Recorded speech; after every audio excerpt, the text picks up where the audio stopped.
هذا الزامل موجه إلى مشايخ الشمل، الشيخ يحيى جعفر والشيخ نصير شايع. يا من جعلت الطفل يتكلم من المهد، يا الله تخارجنا دعيتك حلحل العقد يا العالم المجيد، يا الله تحق الحق وبعونك تحلها، يا الله تحق الحق وبعونك تحلها.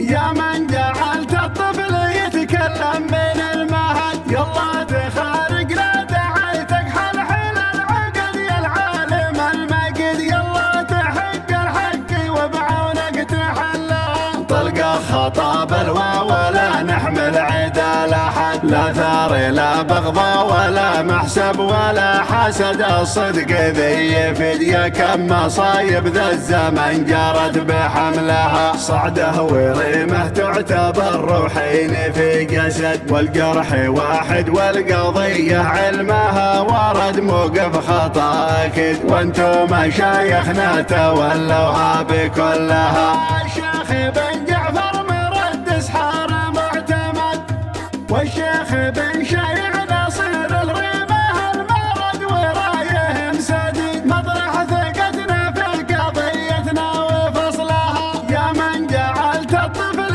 يتكلم من المهد، يا الله تخارجنا دعيتك حلحل العقد يا العالم المجيد، يا الله تحق الحق وبعونك تحلها. طلقة خطاب الواو ولا نحمل عدا لحد، لا ثار لا بغضة ولا محسب ولا حسد، الصدق ذي يفيد يا كم مصايب ذا الزمن جرت بحملها، صعده وريمه تعتبر روحين في جسد، والجرح واحد والقضية علمها ورد موقف خطأ أكيد، وانتم مشايخنا تولوها بكلها. الشيخ بن جعفر مرد اسحار معتمد، والشيخ بن شيع نصير الرماه المرد ورايهم سديد، مطرح ثقتنا في قضيتنا وفصلها.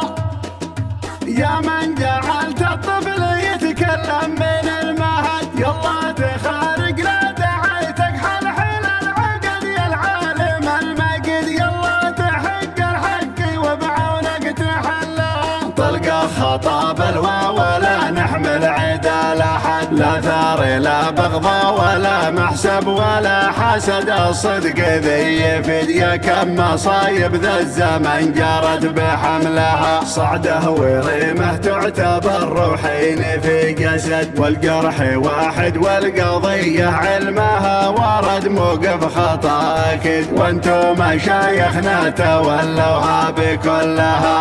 الشيخ بن جعفر مرد اسحار معتمد، والشيخ بن شيع نصير الرماه المرد ورايهم سديد، مطرح ثقتنا في قضيتنا وفصلها. يا من جعلت الطفل يتكلم من المهد، يا الله تخارجنا دعيتك حلحل العقد يا العالم المجيد، يا الله تحق الحق وبعونك تحلها. طلقة خطاب الواو ولا نحمل عدا لحد، لا ثار لا بغضة ولا محسب ولا حسد، الصدق ذي يفيد يا كم مصايب ذا الزمن جرت بحملها، صعده وريمه تعتبر روحين في جسد، والجرح واحد والقضية علمها ورد موقف خطأ أكيد، وانتم مشايخنا تولوها بكلها. الشيخ بن جعفر مرد اسحار